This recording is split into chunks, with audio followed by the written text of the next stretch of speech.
I think it's time for a brief conceptual review of f-tests for regression terms. Remember that we can do an f-test to compare one regression model to another. This was covered in some of the previous videos. And this is useful when one model includes some additional terms that are not in the other model. For example, suppose you have 10 demographic variables and 10 personality traits, and you plan to use them to predict life satisfaction. Perhaps you want to build one regression model that uses only the 10 demographic variables, and then another model that uses those same demographic variables and the 10 personality variables.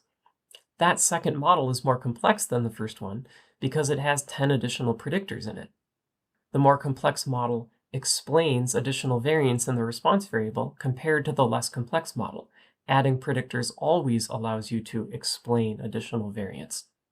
In other words, the model with personality and demographics explains extra variance in life satisfaction that was part of the residuals, the error variance, in the model that only had the demographic predictors. You can take advantage of this fact and compare the variance explained by these two models using an f-test.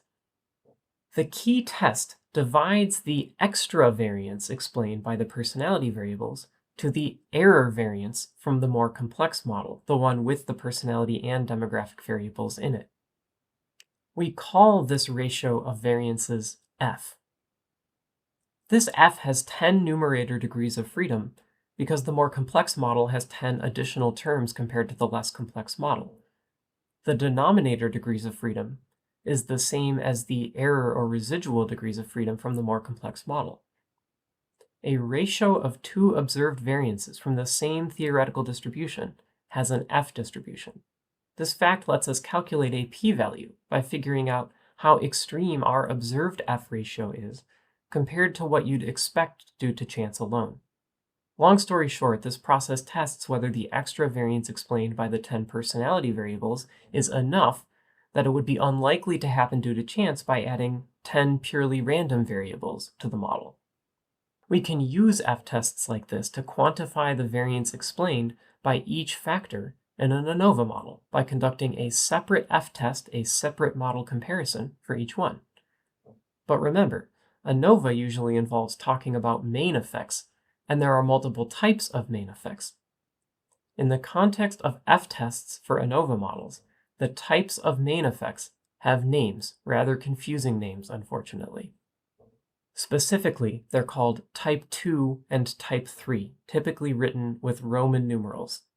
Yes, these names are terrible. I'm sorry, that's just what they're called. But most of the time, you never have to call them anything anyway. Anyway, let's take a look at them in R. I'm back in R, continuing where I left off with the example of the dogs running the obstacle course. And first, I just want to illustrate an example of what a model comparison is like. So I've created a model called Model 1. That's the result of calling the LM function with the formula seconds tilde spots only. So spots is the only predictor in this model. I'm ignoring fur. And I've created a model called Model 2 that has spots and fur as predictors. The only difference between these two models is the extra predictor in the second model. And I can use the ANOVA function from base R to compare Model 1 to Model 2. When you use this function, you should provide two models, and it will give you a comparison of those two models using a conventional f-test comparing the variances explained. This is review from the previous videos. The result indicates that the addition of this one additional term, the fur term in the second model, explains significantly more variance, that adding this term modifies the residuals by a greater degree than would be expected due to chance alone by adding any random variable to the model, because the p-value is very low. There is another ANOVA function. This function comes from the car package, the package that I loaded at the beginning of the R section of this video series. The double colon is a way of indicating that a function came from a specific package. This is just a comment to explain that to you. This ANOVA function has a capital A instead of a lowercase a, and it turns out to provide a critically different service from this other ANOVA function that is in base R. This ANOVA function can take a single regression model as its argument and give you sensible output. In this case, it tells you the additional variance explained by spots over and above fur alone, and the additional variance explained by fur over and above spots alone. This test is the same as this one, and this test for the spots row in this output is the same as what we would get if we compared a model that had only fur to a model that had spots and fur, using this method up here. This can come in very handy. Because each of these rows includes a test of its term adjusting for the other term, the f-tests in this table provide precisely the kind of main effects from the regression model specified here, the model that does not have the interaction in it. However, these tests compare the variance explained by spots to the variance that remains unexplained in this model, and compare the variance explained by fur to the variance that remains unexplained in this model. And you could argue that that's too conservative, because we're going to also test an interaction, even though we haven't included it in the model yet. So maybe we should be comparing the variance explained by these terms to the variance that remains unexplained, even in the model that has the statistical interaction in it. In other words, there is an alternative error term for this same kind of main effect. And here I will show how to calculate it. This is that ANOVA comparison of Model 1 and Model 2 again, using the base R lowercase a ANOVA function. This comparison includes a sum of squares explained by the more complex model in addition to that explained by the less complex model. If we retrieve this number, 3220, from this ANOVA output, then we can use it to calculate a new kind of f-test. We're also going to retrieve something called sigma squared from the regression model that has the interaction term included in it. This is the error variance of this regression model. By dividing 3220.4 by 107.86, we get 29.86. This value is an F value. It's a ratio of the variance explained by the more complex model over and above that which was explained by the less complex model to the variance that remains unexplained even in the more complex model. We don't have to manually calculate that f-test. I just wanted to show you how that f was calculated. But we can see that f, 29.85, representing the main effect of fur, shown in this ANOVA table. This is the capital A ANOVA function from the car package again, and this time I have plugged in the LM object created from the formula that does include the interaction. That's why the car package function is so useful.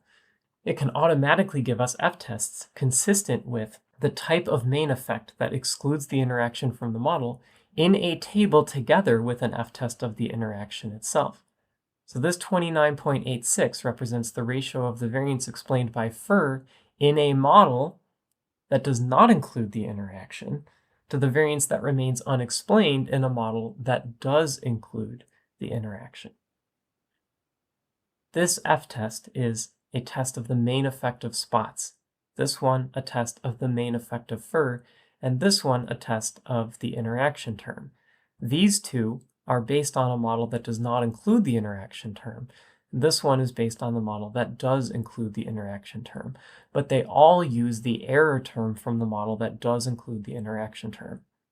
This is a perfectly reasonable default approach to getting f-tests of main effects and interactions in an ANOVA-style model almost all the time. The capital A ANOVA function from the car package is key here. When you provide an argument that is an LM object from a regression model that has the interaction in it to this capital A ANOVA function from the car package, you get the same definition of main effect as the regression model without the interaction, the one that takes into account all 4 sample sizes.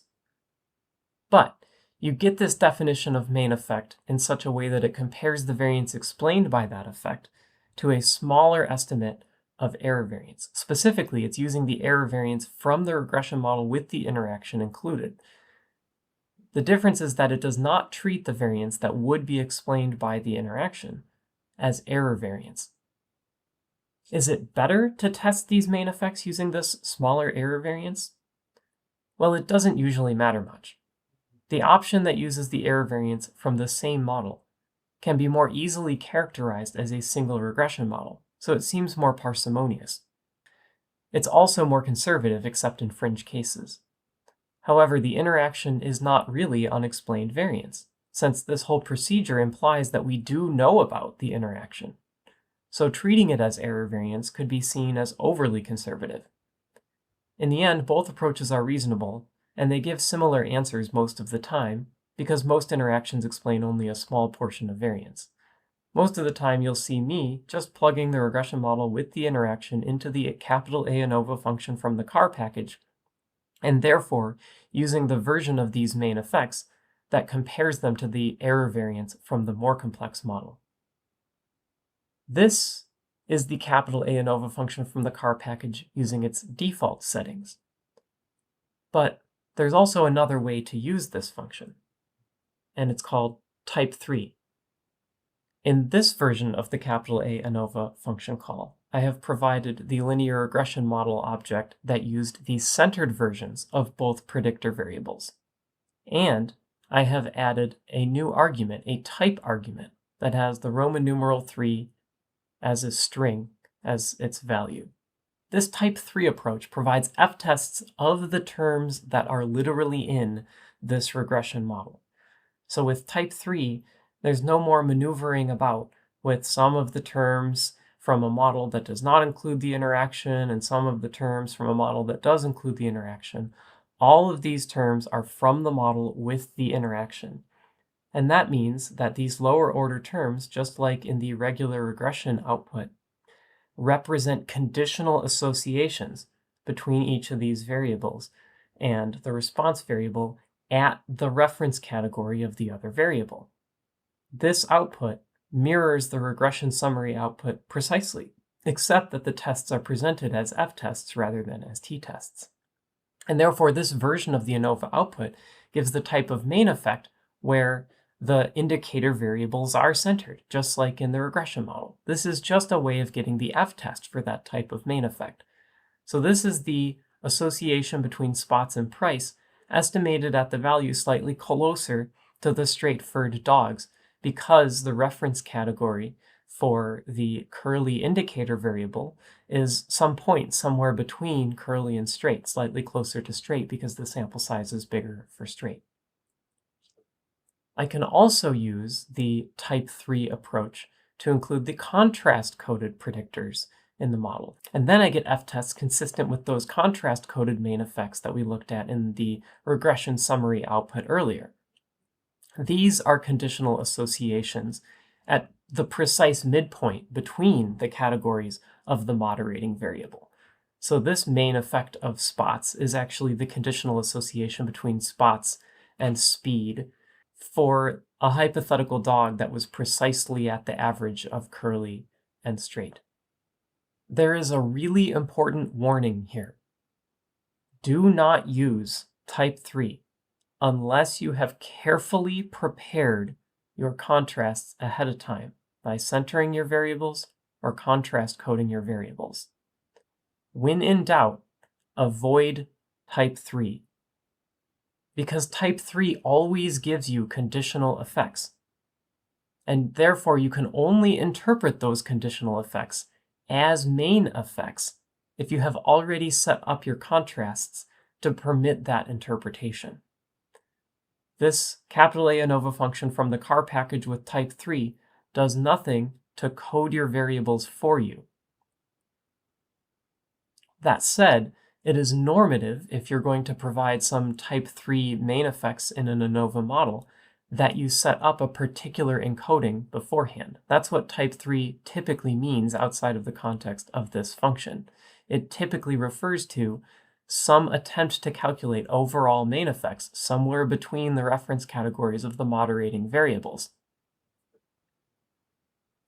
That's why I think the most reasonable default is to estimate your main effects from a model that does not even include the interaction. That way you don't have to worry about precisely how your factors are coded. So here is the regression summary output from the model that has spots interacting with fur type. And here is the capital A ANOVA function call on that same model, providing a different kind of summary output. This test of the interaction term is equivalent to this test because it's coming from the same model. But these tests represent tests of main effects from a model that does not include the interaction.